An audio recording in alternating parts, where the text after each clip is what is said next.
Mr. Speaker, this is a very troubling time in American history. Our national security is endangered. The very future of our democracy is at stake. And without the continued engagement of millions of people across this country, this troubling time could become much worse. There's an old adage, loose lips sink ships. But it is also true that when it comes to abuse of presidential power, sealed lips can sink a democracy.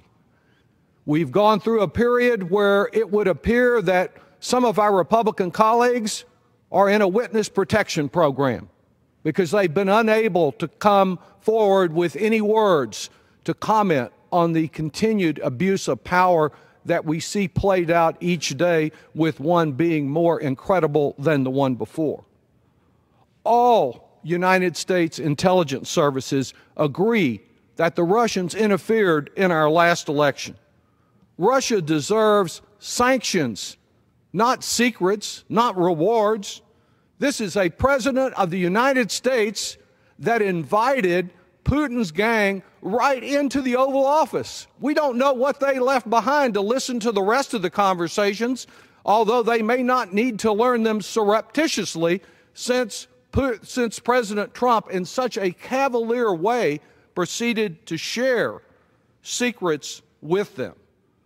At long last, we wonder what will awaken these Republicans from their partisan stupor, because we need them to speak out as well. Last night, we learned that Trump asked the FBI Director, James Comey, before firing him, to drop the investigation into National Security Advisor Michael Flynn, whom Trump had been advised before he fired him that he was subject to being compromised by the FBI, by the Russians in his operations. Our Republican colleagues need to decide whether they want to be accessories to Trump's obstruction of justice as he continues to endanger our national security.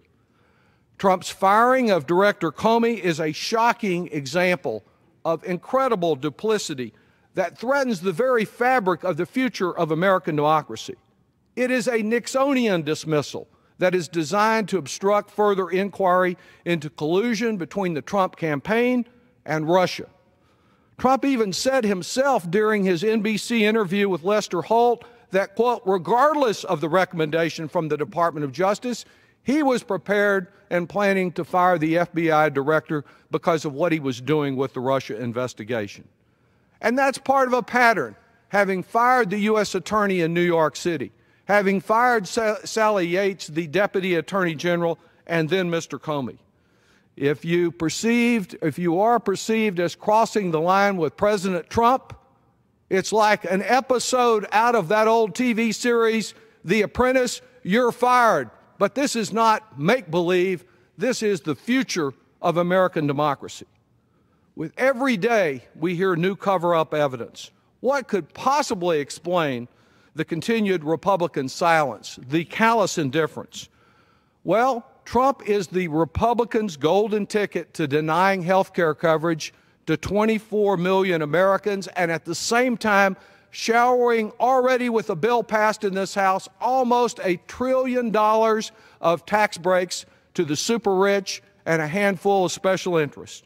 He's their winning ticket to awarding multinational tax dodgers more tax breaks while blowing a hole in the deficit that can change Medicare and Social Security forever. Trump reportedly told Comey, I hope you can let this go. Well, my fellow Americans, Comey could not let it go, and now he's gone. We cannot let this go. This is not business as usual. This is not just more tax breaks for the super rich, as Republicans are urging in a hearing tomorrow in this House. We cannot let this go. History will be unkind to those who could not find their voice at this critical time in American history. I say it's time to truly put America first, reject Putin, reject partisanship, help restore confidence in our democracy by supporting an independent special counsel and the type of independent nonpartisan, non-political inquiry that I have been calling for since last November into this Russian interference. Too much is at stake to remain silent.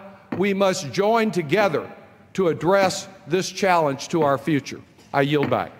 The gentleman's time has expired. Members are reminded to refrain from engaging in personalities towards the President. The chair